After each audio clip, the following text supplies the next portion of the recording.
புரியுற மாதிரி இருக்கும், எதுகை மோனையோட இருக்கும், நகைச்சுவையாவும் இருக்கும் அவருடைய பாடல்கள். ஆனா நகைச்சுவையோடு கலர்ந்த நாட்டுணர்வையும் வெளிப்படுத்தும் விதமாக இருக்கும்.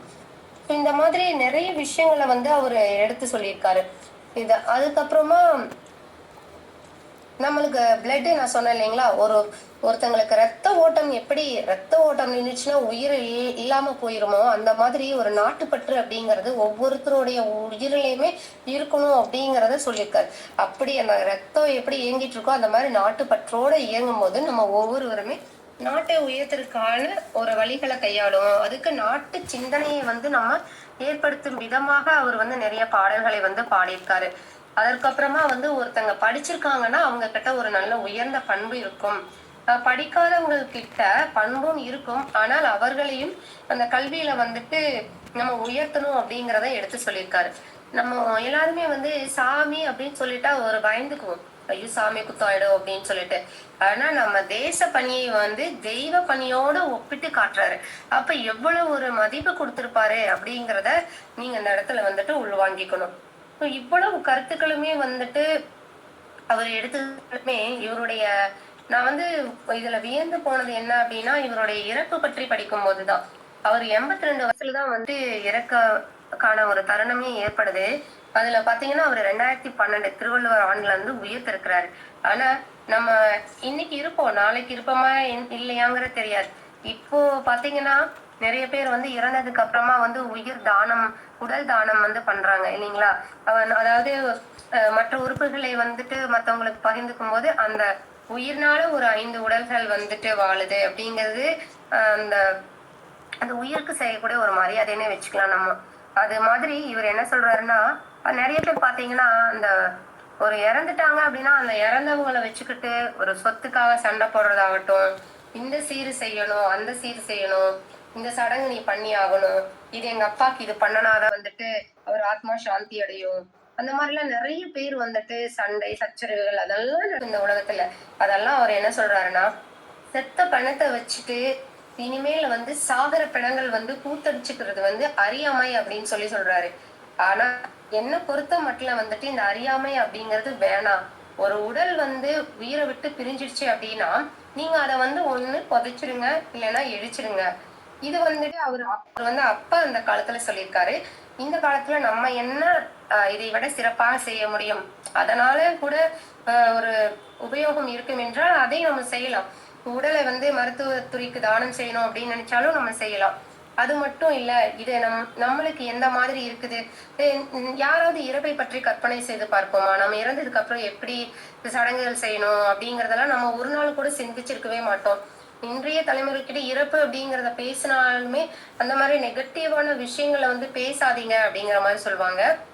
இவர் என்ன சொல்றாருன்னா, நீங்க இறந்துட்டாங்க அப்படின்னா ஒண்ணு பறிச்சிருங்க, எரிச்சிருங்க, அடுத்தது உங்களோட வேலைகளை நீங்க செய்யுங்க அப்படின்னு உங்ககிட்ட எல்லாம் மன்றாடி கேட்டுக்கிறேன் அப்படின்னு சொல்லியே அவரோட குறிப்புல எழுதியிருக்காரு. இவருடைய வாழ்க்கை அப்படின்னு பாத்தீங்கன்னா சாப்பிடுற விஷயத்துல எளிமையா இருந்திருக்காரு, உடையில எளிமையா இருந்திருக்காரு, கல்வியில வந்து மேன்மையா இருந்திருக்காரு. இந்த 3 வந்து போதும் எல்லாருக்குமே.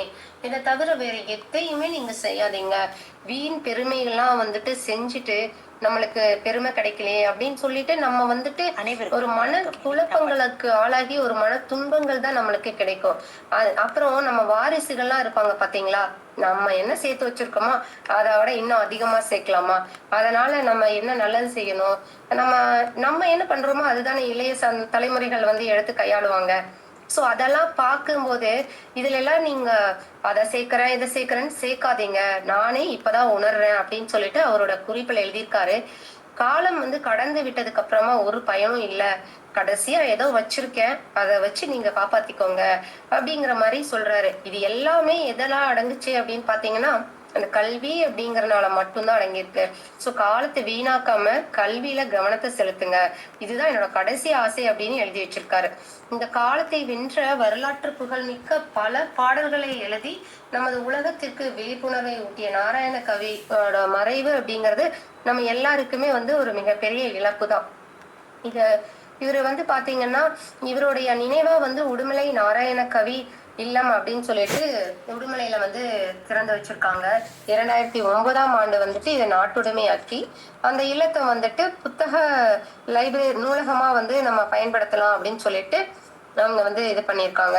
இத வந்து நமது அருள்ஜோதி அம்மா அவர்கள் என்ன பண்ணியிருக்காங்கன்னா, ஒவ்வொரு பாட்டையும் அவர் எழுதினது எல்லாமே வந்து ஆய்வு பண்ணி அவர் வந்து வெளியிட்டிருக்காங்க.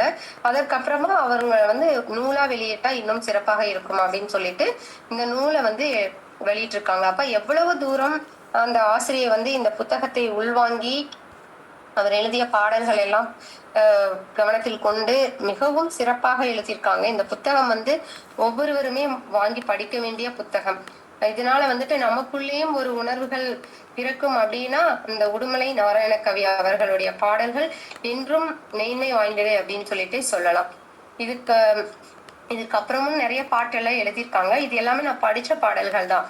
ஸோ இந்த புத்தகம் வாங்கி படியுங்க, நீங்களும் பலனடையுங்க. இதுக்கு இந்த புத்தகத்துக்கு வந்து பாத்தீங்கன்னா பதிப்பு பணிந்துரையெல்லாம் வந்து கொடுத்திருக்காங்க. இதுல வந்துட்டு திரையிசை வரலாற்றில் ஒரு தேடல் அப்படிங்கிற ஒரு தலைப்புல முனைவர் இந்திரஜித்து அவர்கள் வந்து தமிழ் இலக்கிய ஆராய்ச்சி பேரவை உடுமலைப்பேட்டை இதுல இருந்து வந்து அவர் எழுதியிருக்காரு. இப்ப நான் சொன்னேன் இல்லைங்களா, இது எல்லாமே வந்து அதை மையப்படுத்தி இவர் வந்து அம்மாவிற்கு வந்து பணிந்துரை எழுதியிருக்காங்க. அது மட்டும் இல்லாம வாழ்த்துறை எழுதியிருக்காரு. அறவாளி அப்படிங்கிறவங்க, அவர் ஒரு ஓவிய புலவர். இந்த வாழ்த்துறை வழங்கியதும் பாத்தீங்கன்னா அவர் எல்லாருமே வந்து இந்த புத்தகங்களை படித்து அவங்க எப்படி கையாண்டிருக்காங்க அப்படிங்கறத ரொம்ப தெளிவா அம்மாவுக்கு வாழ்த்து சொல்லியிருக்காங்க. இதுல வந்து நாராயணகவி அவர்களுடைய படமும் வந்து பதிப்பு செஞ்சிருக்காங்க. மிகவும் சிறப்பாக இருக்குது புத்தகம். ஒவ்வொருவருமே வாங்கி படித்தால் இன்னும் சிறப்பாக இருக்கும். மிக்க நன்றி. வாய்ப்பு குழுமத்திற்கும் நன்றி. அனைத்து உறவுகளுக்கும் எனது நெஞ்சார்ந்த நன்றிகளை தெரிவித்துக் கொள்கிறேன். எக்ஸலண்ட் மேம், அருமையாக இருந்துச்சு. எல்லாம் கிளாப் பண்ணுங்க please.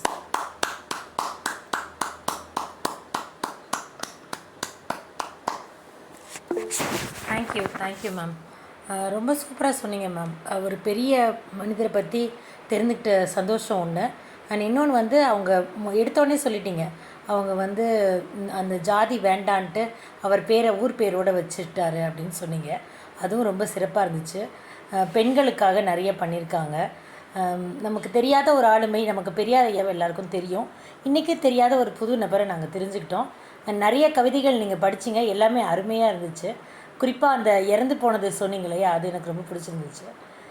Thank you Sivagani ma'am, wonderful presentation. Swaminathan sir, நீங்கள் பேசுங்க சார்.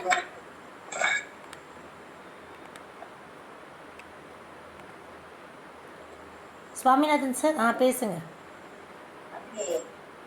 சுவாமிநாதன் சார், சார் கேட்கல சார்.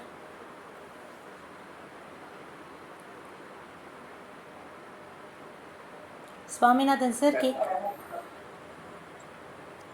வினயதிதான் சார், நீங்கள் பேசுங்க. வணக்கம்மா. ரொம்ப சிவகனி மேடம் ரொம்ப சிறப்பாக பண்ணீங்க. ரொம்ப மகிழ்ச்சி, நல்லா இருந்தது. அதுலேயும் உடுமலைப்பேட்டைங்கவும் உங்களுக்கு ரொம்ப அதில் ஒரு ஒட்டுதல் வந்துருச்சு. மகிழ்ச்சி. அது நியாயமான கருவம் தான். ஏன்னா சாதி பேர்களையெல்லாம் தொலைச்சிடலாம். அதனால் அவரே விட்டுருக்காரு. கவிராயர்னு கூப்பிட்டுருக்காங்க, பகுத்தறிவு கவிராயர்னு இருக்காங்க. பல கருத்துக்கள் அவ்வளவு சிறப்பான கருத்துக்களாக இருந்துச்சு. எல்லாம் நிறைய தொகுத்து சொன்னீங்க. கதர் துணி, அவருக்கு அரசாங்கம் அங்கே இது கட்டியிருக்கான். அதாவது 1940-50களில் ஒரு படத்துக்கு 15,000 ரூபா ஒரு பாட்டுக்கு வாங்கியிருக்காராம். அவ்வளவு இது அவங்ககிட்டே இல்லைன்னு பார்த்தேன்.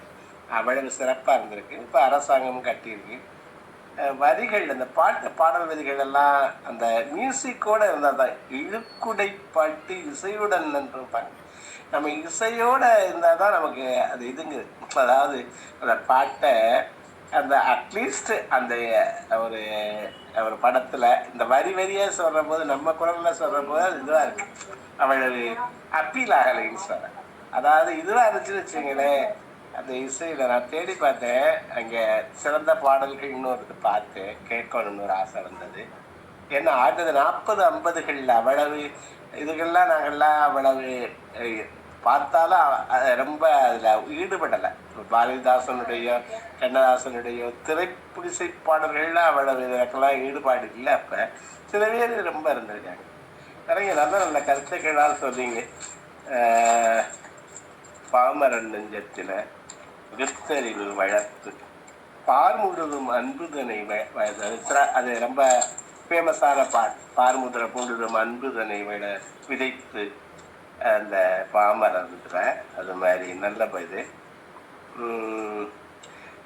ஆய்வு இருக்கு பாட்டில, அறிவு இருக்கு படிச்சுக்கோ, இதெல்லாம் ரொம்ப சிறப்பானது. அன்பால் நாடுவீர் கூடுவீர். அது இந்த ஒற்றுமை அப்படிங்கிறது ஒரு மந்திர சொல்லுன்னு எழுதியிருக்காருன்னு சொல்லி, அது 4 எழுத்து மந்திரம் எழுதிக்கிறேன். ஒற்றுமை 5 எழுத்து மந்திரம் சொன்னீங்க. அது மாதிரி 4 எழுத்து மந்திரம் நல்லது. இத்தனையோ ஓம் நம சிவாய, ஓம் முருகா இப்படியோ சொல்றாங்க. ஆனாலும் இந்த ஒற்றுமைங்கிற மந்திரம் யாராவது ஒருத்தர் உள்ளத்துல இருந்தாலும் போதும்னு சொன்னீங்க. அது ரொம்ப நல்லா சொன்னீங்க. அதாவது ஒரு குடும்பத்துல ஒருத்தர், ஒரு நாட்டுல ஒருத்தர், ஊர்ல ஒருத்தர், அவருக்கு ஒரு எண்ணம் இருந்தாவே, ஒற்றுமையா இருக்கணும்னு ஒரு எண்ணம் இருந்தாவே அது சிறப்பா அமையும். அதனால அது நல்லா இருந்தது. 4 எழுத்து மந்திரம். பத்திரத்தட்டுல இட்லி தட்டுக்கு வரணும்னு சொன்னாரு. அப்ப எல்லாரும் பல சிந்தனைகளுடைய இன்னைக்கு ரோபோ வந்திருக்கு. ரொம்ப சிறப்பா இருந்தது. சிவகனி மேடம் ஒரு சின்ன புக்கை எடுத்து அதை முழுமையை உள்வாங்கி அதுக்கு முன்னுரையெல்லாம் எப்படி இருந்துச்சு, யார் எழுதியிருக்கா, அதெல்லாம் சொல்லி ரொம்ப சிறப்பாக பண்ணீங்க. உங்களுடைய பாராட்டும் தேங்க்யூ தேங்க்யூ வினிகிதன் சார். ஃபீட்பேக் கொடுக்குறவங்க ஹேண்ட் ரைஸ் பண்ணுங்கள், அந்த ஆர்டரில் நான் கால் பண்ணுறேன். சுவாமிநாதன் சார், இப்போ நீங்கள் பேசுகிறீங்களா sir?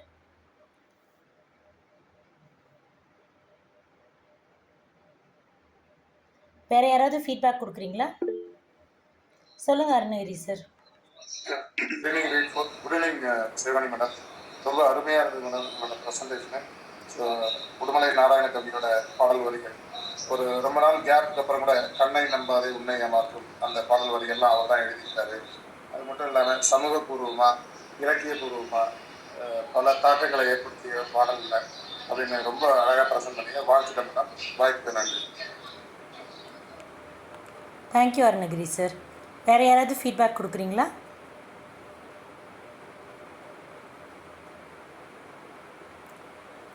Thank you Sivagani ma'am. Once again Lavanya ma'am சொல்லுங்கள். அனைவருக்கும் இனிய மாலை வணக்கம். ரொம்ப சிறப்பாக உடுமலை நாராயணகவி ஐயாவோட இது எல்லாத்தையுமே சொன்னீங்க. பாடல்கள், வாழ்க்கை வரலாறு, அந்த அனுபவம் தான் இவ்வளோ தூரம் அவங்களெல்லாம். ஏன்னா இப்போல்லாம் நம்ம எதுனாலும் உடனே கூகுளில் போட்டு தேடுறோம். அவங்களுக்குலாம் எங்கேருந்து இவ்வளோ இன்ஃபர்மேஷன் கிடைச்சதுனே தெரியல. அவ்வளோ விஷயங்கள் வந்து அவரோட பாட்டில் வந்து கொடுத்துருக்காரு. இப்போ நம்ம சின்னதாக ஒரு இதுனா கூட டக்குன்னு போட்டு தேடிட்டு எந்த உலகத்தில் இருக்கிற எந்த மூலையிலனாலும் அதை பற்றி விஷயத்தை தெரிஞ்சுக்கிறோம். அப்போ வந்து எவ்வளோ தீர்க்கதரிசியாக அவங்கெல்லாம் இருந்திருப்பாங்க அப்படின்னு நினைக்கும் போது ரொம்ப வியப்பாக இருக்குது. எல்லா விஷயத்தையும் பற்றி பேசுகிறதுங்கிறப்போ அது வந்து ரொம்ப பெரிய விஷயமா இருக்குது. எனக்கு வந்து இதில் பர்சனல் கனெக்ட் என்னென்னா, உடுமலை நாராயணகவி மண்டபம் உடுமலைப்பேட்டையில் இருக்குது. நான் அங்கே கல்லூரி படிச்சுருக்கும் பொழுது என்னுடைய மாலை நேர பொழுது அந்த உடுமலை நாராயணகவி மண்டபத்தில் தான் தினமும் அங்கே போய் தான் படிச்சுட்டு இருப்பேன் புக்கு. என்னோட லைஃப்பில் அது ஒரு முக்கியமான பிளேஸ். அது வந்து எனக்கு ரொம்ப கனெக்டாக இருந்தது. அப்புறம் வந்து நீங்கள் சொன்னது இலக்கிய பேரவையோட தலைவர் முனைவருக்கா இந்திரஜித் ஐயா, அவர் தான் என்னுடைய தமிழ் ஆசிரியர் கல்லூரியில். அவர் வந்து அவரோட அது அணிந்துரை எனக்கு அது மட்டும் நான் அப்புறமா உங்ககிட்ட கேட்டுக்கிறேன் மேடம். ஏன்னா அந்த பேரையும் கேட்கும்போது எனக்கு டக்குன்னு இந்திரஜித்துன்ற வார்த்தை மட்டும் நான் கொஞ்சம் தள்ளி இது பண்ணிட்டு ஒர்க் பண்ணிட்டு இருந்தேன். டக்குன்னு வார்த்தைக்கு கேட்டுறது இது பண்ணிட்டு வந்தோடனே பார்த்தா அவர் அணிந்துரை எழுதியிருக்காருன்னு சொன்னீங்க. ஸோ அதுவுமே கனெக்ட். அவர் தான் என்னை வந்து இவ்வளோ தூரம் மோட்டிவேட் பண்ணி படிக்க எழுத நிறைய இது பண்ணது வந்து ஐயா தான். ஸோ அவரை பற்றியும் ஞாபகங்கள் வந்துச்சு. ஸோ எமோஷனலாக இருக்கு. Thank you Lavanya ma'am. ரொம்ப அருமை. இதை தெரிஞ்சுக்கிட்டதில் ரொம்ப சந்தோஷம். சொல்லுங்கள் விவேகானந்தன் சார். அனைவருக்கும் உற்சாகமான மாலை வணக்கம். இன்னைக்கு வந்து சிவகனி மேடம் வந்து ரொம்ப சூப்பரான ஒரு புத்தகத்தை திறனாய்வு பண்ணது ரொம்ப சிறப்பாக இருந்தது. அனைத்துக்கும் அடிப்படை கல்வி அப்படின்றதுல ஆரம்பிச்சு, ஒரு மிஷின் சுவிட்ச் போட்டால் இட்லி வந்து தட்டில் வந்து உழுவணும்னு சொல்கிறதுலேருந்து ஆரம்பிச்சு, ஒரு பகுத்தறிவு கருத்துக்களை மக்கள்கிட்ட எப்படி கொண்டு போய் சேர்த்தாங்க, அதுக்கு நம்மளுடைய உடுமலை நாராயணகவி அவரோட பாடல்களை எடுத்து இன்னைக்கு சொன்னது வந்து ரொம்ப சிறப்பாக இருந்தது. அவர் லைப்ரரி இருக்குது, அவரோட வீடை வந்து நினைவாகமாக மாற்றிருக்காங்க அப்படின்னு சொல்லலாம். ஒரு இன்னே ஒரு பேர் கேள்விப்பட்ட பேராக இருந்துச்சு. பட் அந்த அவரை பற்றி இன்னைக்கு நல்லா தெரிஞ்சுக்க ஒரு இது ஒரு வாய்ப்பு கொடுத்த நம்மளுடைய சிவகணி மேடத்துக்கு மிக்க நன்றி. மோரோவர் அவங்க வந்து கோயம்புத்தூர் அங்கே பக்கத்தில் இருப்பாங்க போல தெரியுது. அதனால் இன்னும் அதனால ஒரு கூடுதல் சிறப்பாக அவங்க சொன்னது எங்கள் ஊருக்காரர் நான் சொல்கிறேன் பாரு அப்படின்னு சொன்னதுன்றது ரொம்ப ரொம்ப சிறப்பாக இருந்தது. வாழ்த்துக்கள் மேடம். உங்கள் பயணம் தொடர என்னுடைய மனமார்ந்த ரெட் ஃபோர்ட்டுக்கு நன்றி. Thank you Vivekanandan sir. Ramya ma'am நீங்கள் பேசுங்க மேம். அனைவருக்கும் இனிய மாலை வணக்கம். இவரை வந்து நம்ம தமிழ் புக்கில் பார்த்துருக்கேன், பகுத்தறிவு கவிராயர்னு சும்மா பேர் மட்டும் தான் பார்த்துருக்கோம். இந்த புத்தகத்தை இவங்க சொல்லும் போது நிறைய விஷயங்கள் தெரியுது. இன்னைக்கு எனக்கு என்ன சொல்றதுன்னா, இப்படி இதுக்காக தான் இவருக்கு பேர் வச்சிருக்காங்க அப்படின்னு சொல்லிட்டு. ஸோ இன்னும் கூட நிறைய இருக்கும், பட் இது ஒரு நல்ல ஒரு இன்ட்ரோடக்ஷன். எங்களுக்கு இன்னும் கூட அவரை பற்றி நல்லா தெரிஞ்சுக்கணும்னு தோணுது. எல்லாரும் இன்னும் எக்ஸ்பீரியன்ஸ்லாம் ஷேர் பண்ணும்போது ரொம்ப நெகிழ்ச்சியாக இருக்குது. Thank you ma'am, thank you so much. Thank you Ramya ma'am. ரொம்ப நன்றி சிவகணி மேம். Wonderful presentation. நீங்கள் பயமாக இருக்குங்களா, தயவு செஞ்சு சொல்லாதீங்க. ரொம்ப அருமையாக பேசுனீங்க. Thanks a lot ma'am. ரொம்ப இன்ட்ரெஸ்டிங்காக இருந்துச்சு. ஆக்சுவலாக அந்த இடத்த விட்டு அசைவே முடியல, அவ்வளோ இன்ட்ரெஸ்டிங்காக இருந்துச்சு. Thanks a lot. நீங்கள் பேசலாம் சிவகணி மேம், சொல்லுங்கள். மீண்டும் ஒரு வணக்கம். இன்னைக்கு ஒவ்வொருத்தருமே கொடுத்த ஃபீட்பேக் வந்து எனக்கு இன்னும் என்னை சிறப்பாக செயல்பட வைக்கும் அப்படிங்கிறத நான் உறுதி கொடுக்குறேன் இந்த இடத்துல. வாய்ப்பு கொடுத்த உங்களுக்கு மிக்க இந்த அக்னி படத்தையும் மாற்றி மிக சிறப்பாக வடிவமைத்திருந்தீர்கள். ரொம்பவும் சிறப்பாக இருந்தது. நன்றி அனைவருக்கும், கலந்து கொண்ட அனைவருக்கும் நன்றி. Thank you ma'am. Thank you Sivagani ma'am.